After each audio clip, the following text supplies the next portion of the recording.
한국인은 복이라는 말을 굉장히 좋아합니다. 그리고 많이 씁니다. 예, 복은 한자인데 이제 복복자라고 부르죠. 오래전부터 많은 사람들이 받기를 희망하고 무언가 편안하고 안전한 상태 또는 그런 경우를 설명합니다. 전통적으로 여기 복은 많은 사람들이 바라고 원하는 일입니다. 그래서 이 복자가 요즘은 흔치 않은데 전통 적인 것들을 보면 복자를 어디다 많이 넣냐면 결혼하면 이제 베개 깃에다 복자를 넣고 방석 심지어 이불에다가도 놓기도 하고요.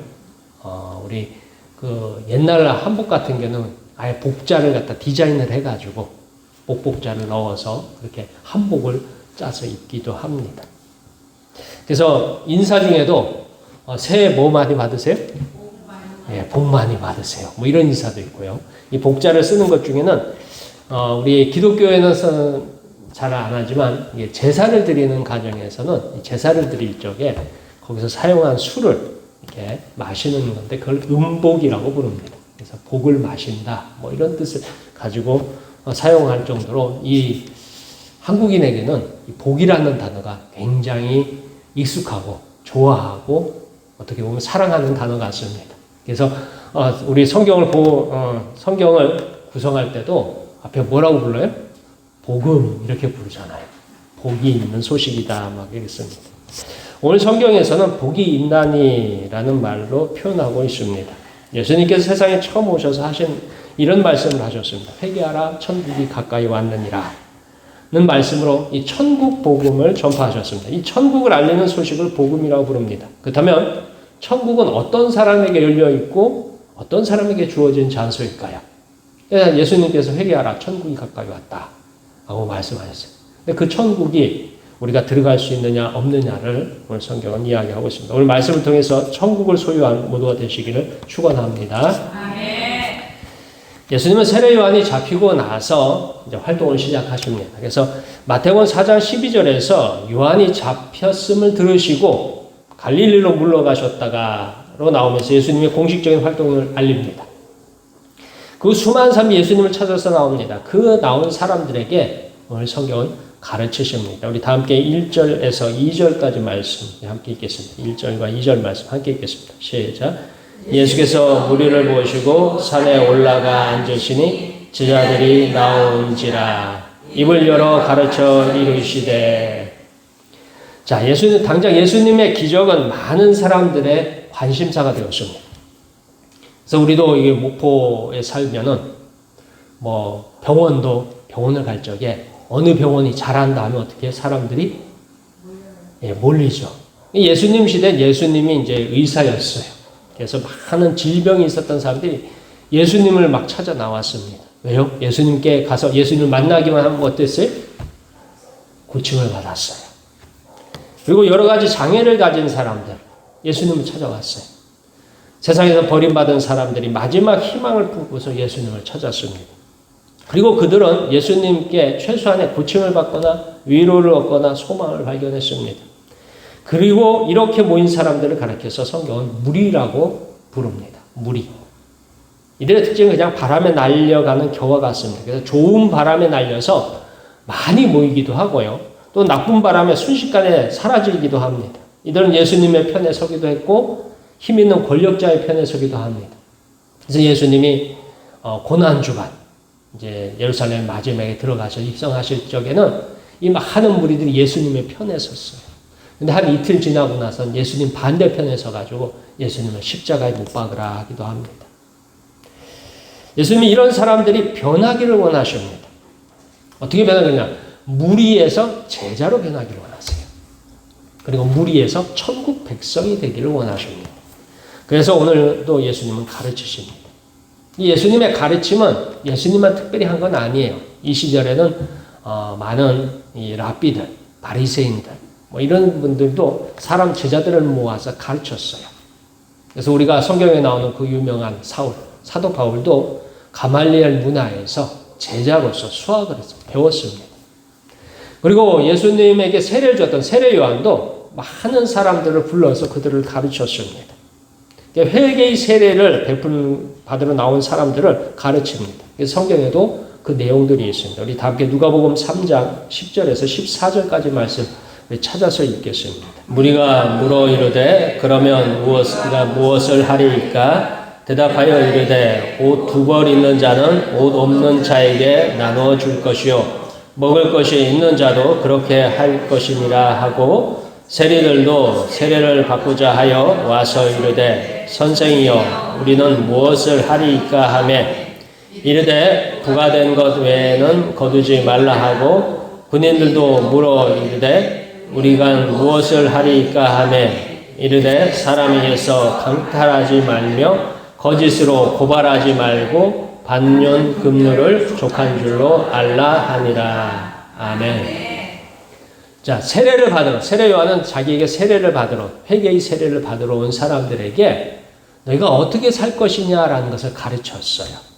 그리고 요한도 기도를 가르치기도 했습니다. 예수님도 이제 기도를 가르치시죠. 유명한 주기도문이 예수님의 가르치는 기도입니다. 이처럼 유대인의 존경을 받는 사람은 가르치는 사람이에요. 그래서 이 존경받는 사람, 가르치는 사람을 유대인들은 랍비라고 불렀습니다. 항상 가르치는 제자를 둔 사람이 하는 당연한 모습입니다. 예수님은 이곳에서 예수님만의 가르침을 전하고 있습니다. 우리 모두 예수님의 가르침에 귀를 기울이기를 축원합니다. 자, 예수님은 일찍이 천국 복음을 전하셨습니다. 그리고 천국 복음은 천국 백성을 만들어가는 방법입니다. 여기서 천국 복음의 일부가 나와요. 우리는 이제 8복이라고 해요. 8가지 복에 대한 이야기다라고 하는데 이 천국 복음의 고상함과 고귀함을 확인합니다. 우리 다 함께 3절에서 10절까지 말씀 읽겠습니다. 3절에서 10절까지 말씀 함께 읽겠습니다. 시작. 심령이 가난한 자는 복이 있나니 천국이 그들의 것이며 애통하는 자는 복이 있나니 그들이 위로를 받을 것이며 온유한 자는 복이 있나니 그들이 땅을 기업으로 받을 것이며 의에 줄이고 목마른 자는 복이 있나니 그들이 배부를 것이며 긍휼히 여기는 자는 복이 있나니 그들이 긍휼히 여김을 받을 것이며 마음이 청결한 자는 복이 있나니 그들이 하나님을 볼 것이며 화평하게 하는 자는 복이 있나니 그들이 하나님의 아들이라 일컬음을 받을 것이며 의를 위하여 박해를 받는 자는 복이 있나니 천국이 그들의 것임이라. 사실 내용적으로는 굉장히 어려운 내용을 어떻게 보면 굉장히 고상한 내용을 전하고 있습니다. 어떻게 보면 굉장히 이상적인 모습이에요. 이렇게 살면은 다 천국이 백성이 됩니다. 이제 마치 학생이라면 가르치는 선생 입장에서 학생이 이렇게 산다고 하면 칭찬할 만하죠. 이렇게 사는 사람. 칭찬받아 마땅한 모습이지만 세상에서는 바보같이 사는 모습으로 평가를 받습니다. 사실 정직은 중요하고 선하고 아름다운 것입니다. 그러나 이익이 걸린 일에서는 정직은 상대에게 이용당하기 쉬운 어리석은 모습으로 평가를 받습니다. 우리는 정직하라고 얘기하잖아요. 근데 이제 정직하라고 하면 장사할 때 정직하게 장사하면 돼요, 안 돼요? 정직하게 장사할 수 있죠. 근데 정직하게 장사하면 뭐가 적어요? 이익이 적어요. 그럼 어떻게 해야 돼요? 이익을 많이 늘리기 위해서는 어떻게 해요? 조금은 덜 정직하게 살잖아요. 그러니까 세상에 이 정직이란 건 중요하고 선하고 아름다운 것이지만 이익이 걸린 일에서는 이 정직이라는 것이 잠깐 외면받습니다. 도리어 정직하게 손해보고 선하게 손해보고 착하게 손해보는 현상이 사회에는 가득합니다. 이런 모순적인 모습을 성경은 우리에게 천국 백성의 모습이라고 전합니다. 그럼 이 말씀대로 하자면 결국 천국 백성은 어떤 사람, 손해를 많이 봐야 하는 그런 나라예요. 그래서 이 말씀이 내용은 굉장히 이상적이고 고귀하고 고상하지만 사실 이렇게 살기가 굉장히 어려운 내용입니다. 우선은 오늘 성경 말씀을 가지고 이제 문장의 구조적인 부분을 먼저 이해하고자 합니다. 3절에서 10절까지는 나름대로 규칙이 있는 문장들이에요. 그래서 3절, 4절, 5절 이렇게 보면 이게 이제 둘로 나뉘어져요. 둘로 나뉘어지는데 어디까지를 있냐면 각 절마다 규칙적으로 구성된 문장인데 뭐뭐 하는 자는 복이 있나니 라는 부분이 중간에 다 끼어 있어요. 이제 거기 앞부분이에요. 어떠한 사람은 복이 있다 해가지고 앞부분이 있고 그리고 뒷부분은 뭐뭐 할 것이니요. 이렇게 해서 마무리 짓니다. 그래서 이제 이 3절서부터 쭉 해가지고 10절까지를 보면 중간에 복이 있나니가 다 들어가 있고 끝에는 뭐예요? 뭐뭐 할 것이니요. 라고 마치고 있습니다. 그러면서 이제 앞에와 뒤에를 짝을 지어놨어요. 그래서 앞부분을 모아서 읽는다면 이렇게 되어 있어요. 심령이 가난한 자, 애통하는 자, 온유한 자, 의에 줄이고 목마른 자, 긍휼히 여기는 자, 마음이 청결한 자, 화평케 하는 자, 의를 위하여 박해를 받는 자로 모아집니다. 8가지 어떤 사람의 상태, 어떤 일을 행하는 사람을 가르치고 있어요. 어떤 사람이냐? 심령이 가난한 사람, 애통하는 사람, 온유한 사람, 의에 줄이고 목마른 사람, 긍휼히 여기는 사람, 마음이 청결한 사람, 화평하게 하는 사람, 의를 위하여 박해를 받는 사람. 세상에서 보면 참 아름다운 모습이죠. 자, 이런 사람들이 복이 있다라고 성경은 이야기하고 있습니다. 그리고 나서 그 사람에게 어떤 특정한 결과를 약속하십니다. 자, 심령이 가난한 자에게는 뭐가 주어진다고 했어요? 천국이 그들의 것이며 돼 있죠. 그 다음에 보면 위로를 받을 것이며 땅을 기업으로 받을 것이며 그들이 배부를 것이며 긍휼히 여김을 받을 것이며 하나님을 볼 것이며 하나님의 아들이라 일컬음을 받을 것이며 천국이 그들의 것임이라 라고 약속합니다. 그러니까 이 팔복에 대한 부분을 보면 중간에 복이 있나니를 두고 앞에는 어떤 일을 하는 사람, 뒤에는 거기에 대한 약속이 주어져 있어요. 그러니까 이거는 뭐냐면 미래에 얻을 거예요. 심령이 가난하다고 당장 천국이 그들의 것은 아니에요. 그들의 것이며 라고 미래에 받고 있습니다. 사실 앞에서처럼 살면은요, 세상에서 사기당하지 않으면 굉장히 성공한 삶이라고 부를 것입니다. 그런데 그렇게 사는 사람에게 뒤의 결과, 천국 백성이 될 것이라 약속합니다. 굉장히 어려운 이야기입니다. 앞에 말대로 사는 것도 사실 어려워요. 온유하게 산다 해서. 그리고 애통하는 자, 의를 위하여 핍박받는 자. 이렇게 사는 것 자체가 굉장히 어려운 삶이에요. 그렇게 어렵게 사는데 그 사람에게 약속된 것들이 있어요. 자, 그 심령이 가난한 자가 천국이 그들의 것이니요라고 해놨어요. 누군가 이걸 보장해 주나요? 심령이 가난하게 살면 천국이 그들의 것이다라고 될 것이다라고 약속을 했는데 뒤에 것을 누군가 보장을 해 주어야 돼요. 그렇다면 이 말씀의 결과는 누구로부터 이게 보장을 받느냐라는 겁니다. 바로 성경이 기록하지 않았지만 분명한 부분은 앞에서처럼 사는 사람, 복이 있나니 했으면 그 뒤에 부분은 누가 약속을 한 것일까요? 애통하는 자는 위로를 받을 것이며 했어요. 그 위로를 누가? 하나님 아버지로부터 받으리라는 암묵적인 약속이 있습니다. 기록되지는 않았지만 이게 보면 뭐뭐 하는 자는 복이 있나니 하고 그 다음에 약속을 해놨어요. 그 뒤에 약속은 누가 약속하신 거예요? 하나님 아버지가 그렇게 주실 것이다 라는 약속이에요.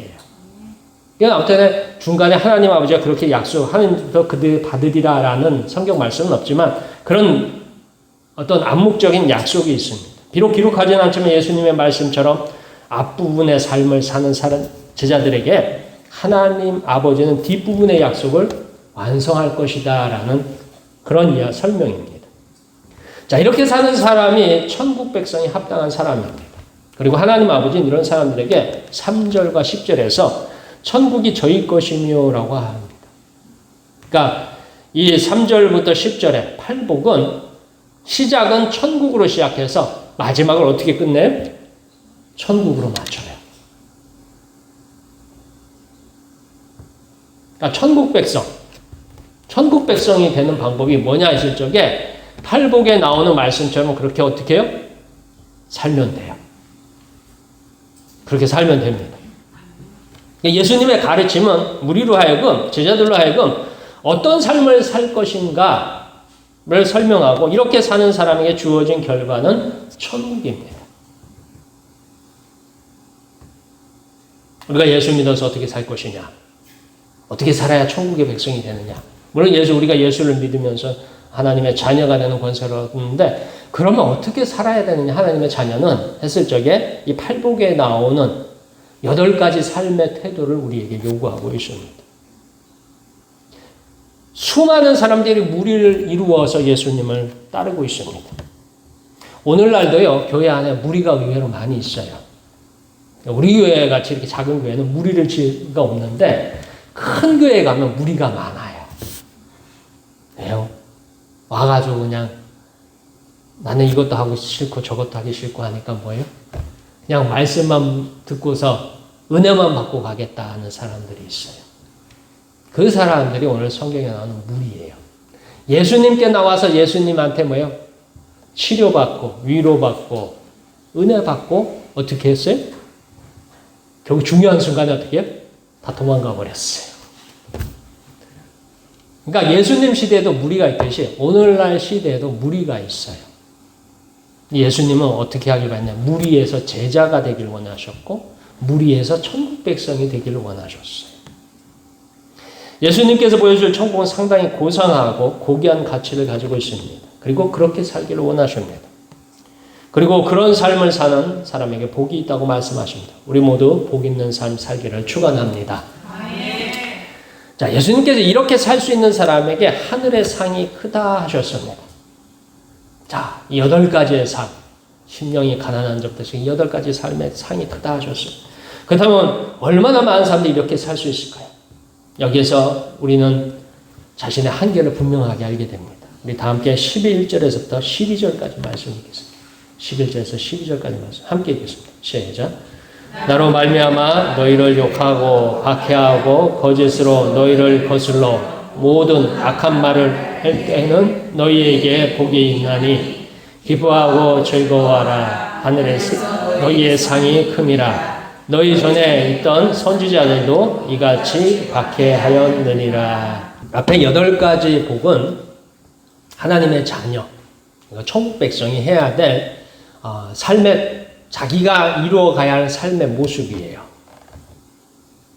그 삶의 모습을 8가지로 나왔다면 오늘 11절과 12절에서는 예수를 믿기 때문에 손해보는 것에 대해서 나옵니다. 예수를 믿으면 우리는 그렇게 생각해요. 이제는 불행 끝이고 행복이 시작이다라고 많은 사람들이 그렇게 생각을 합니다. 일견 맞기도 하고 일견 틀려요.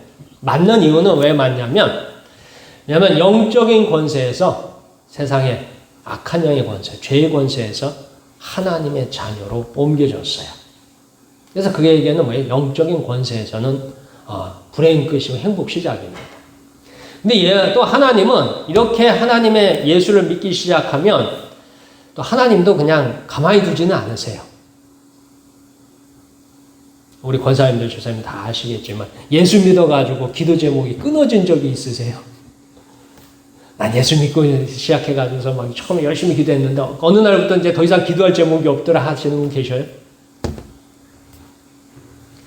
예수 믿고 난 다음에도 기도할 제목은 계속 있어요. 희한하죠? 예수 믿어가지고 잘 된다고 했는데, 예수 믿어 하나님의 복을 받는다고 했는데, 복을 받고 난 다음에 기도가 이렇게 더 이상 할 게 없어야 되는데, 왜요? 기도할 게 계속 있죠. 여러분이 더 이상 기도할 게 없을 때는 언제 기도할 게 없는 줄 아세요? 예, 여러분이 이 땅에서 하나님이 원하는 모든 일을 다 완성한 다음에 천국 갈 때는 더 이상 기도할 게 없을 때 여러분 천국 가는 겁니다. 근데 여러분이 자꾸 기도할 게 있다면은 아직 천국 갈 때가 안 된 거예요. 자, 그러면 하나님은 왜 자꾸 기도할 제목을 주시느냐? 여러분들이 뭐예요? 천국 백성 되기 위해서, 그리고 제자로 만들기 위해서 계속 기도의 제목을 주십니다. 자, 오늘 성경에는 예수님으로 말미암아 박해받는 사람들의 모습이 나옵니다. 이전에 예수님의 고상한 말씀대로 사는 사람에게 천국이 약속되었습니다.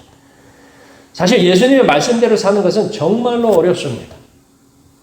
우리 앞에 나온 그 8가지의 삶의 태도는 사실은 그 중에 하나도 제대로 하기가 힘들어요. 사실 예수님의 말씀대로 사는 것, 이 모습은 성령으로 충만한 사람의 모습입니다. 성령으로 진짜 충만할 때 모습이에요. 다만 우리는 불행하게도요, 잠깐 성령에 충만할 수는 있어요. 그러니까 평생을 살면서 어떨 땐 굉장히 성령이 충만한 때가 있어요. 그때는 뭐예요? 이런 것도 다 할 수 있어요. 근데 성령 충만이 영원히 이어지거나 몇 시간, 며칠, 몇 달, 몇 년으로 이어지지 않아요. 어떻게 해요? 성령은 충만했다가 뭐예요? 시간을 흐르면 어떻게 돼요? 그냥 본래의 모습으로 돌아가 버리잖아요. 그러니까 성령 충만을 평생으로 이어가기가 굉장히 어렵습니다. 그래서 예수님은 우리 하나님께서 항상 우리에게 기도 제목을 주셔요. 그래서 하나님을 계속 찾게 만들어요. 그래서 우리로 하여금 하나님과 떨어지면 곤란하다는 것을 자꾸 가르쳐줘요. 마치 어린아이가 부모의 손을 놓는 순간 어떻게 돼요? 길을 잃어버리잖아요. 부모의 손을 놓는 순간 뭐예요? 재앙이 닥치는 것과 같다. 우리 그리스도요 하나님의 자녀. 하나님의 자녀는 하나님의 손을 놓으면 안 됩니다. 그러니까 하나님의 손을 끝까지 붙들기 위해서 하나님은 우리에게 기도 제목을 계속 주셔요. 그래서 하나님을 자꾸 찾게 만드셔요. 그래서 우리 믿는 자녀들이 왜 기도 제목이 있느냐 했을 적에 우리가 내가 젊었을 적에 하나님 말씀 안 들어가지고 혼나는 거야 이렇게 생각하시는 분들 가끔 권사님 계시는데 절대 그렇지 않습니다. 하나님 우리를 혼내시는 분이 아니세요.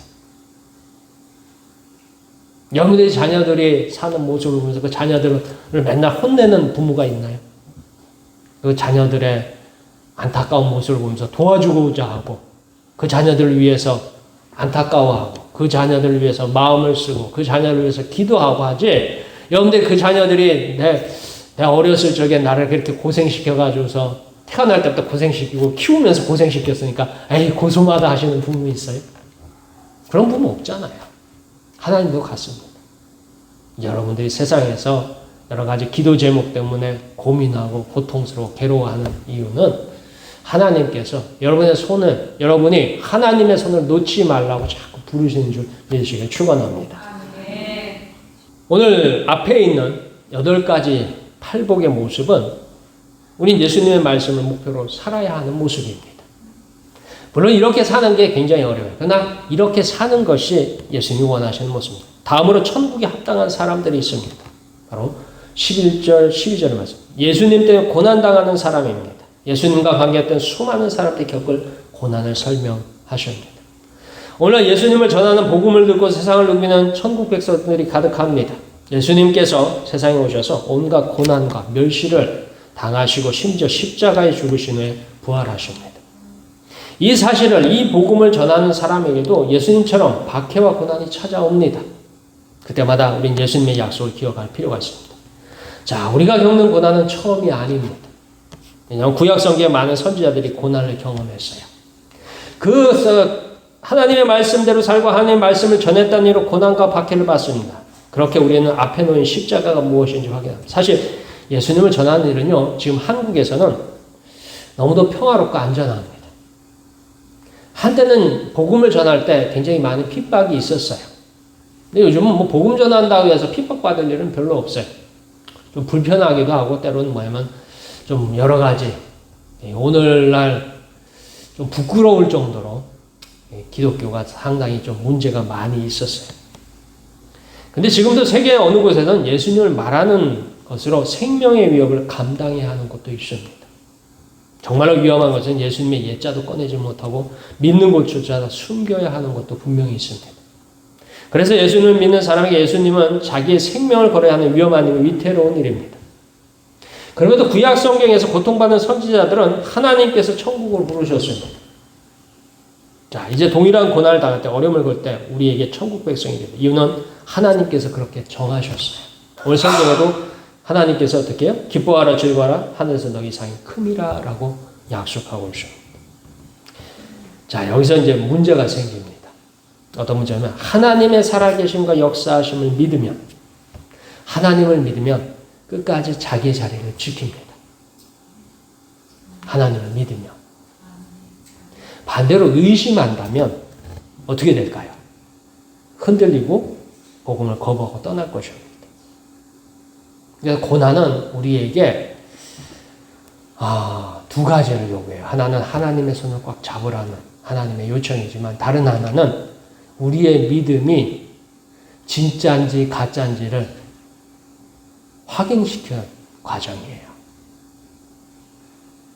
우리가 믿음이 있으면 고난에도 어떻게 해요? 하나님을 붙잡을 거예요. 믿음이 없으면 고난에 우리는 하나님을 붙들었던 손을 어떻게 해요? 놓아버릴 겁니다. 제가 앞에서 나오는 고상한 모습이나 뒤에서 따르는 고난과 박해의 과정을 견디는 힘이 믿음입니다. 하나님께서 살아계신과 역사하심을 믿는다면 예수님 말씀처럼 고상하고 고귀하게 살 것입니다. 그리고 하나님은 약속을 지킬 것입니다. 천국이 있느냐 없느냐는 질문이 우리에게 도착한 것입니다. 우리는 믿음을 가지고 천국 백성으로 살 것인가? 믿음이 없게 세상의 백성으로 끝낼 것인가? 이 문제가 우리의 삶에 늘 우리에게 묻는 거예요. 여러분들 기도 제목이 하나 올 때마다 하나님은 계속 물어요. 내가 나를 믿느냐라고 물어요. 그래서 기도하다 보면 어떤 기도는 응답이 너무 늦어요. 빨리빨리 응답하면 얼마나 좋아요. 그러면 내가 하나님을 믿습니다고 하는데 어떤 기도들은 응답이 몇 년이 걸리고 몇십 년이 걸리고 그렇게 기도 응답이 막 늘어져요. 그러면 그때부터 막 흔들리기 시작을 합니다. 그래서 우리가 기억해야 할 것이 뭐냐?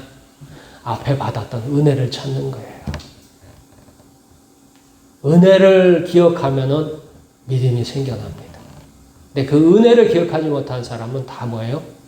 믿음을 다 포기해버려요. 성경에서도 예수님한테 치료받았던 사람은 무수히 많습니다.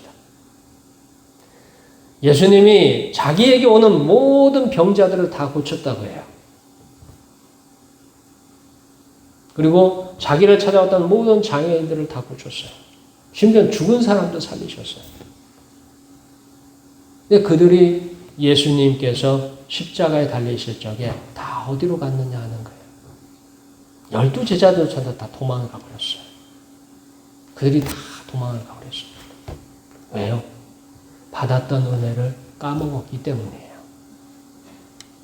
그래서 우리는 고난에서 어떻게 믿음을 유지할 것이냐 했을 적에 이미 받은 은혜를 생각하기를 축원합니다.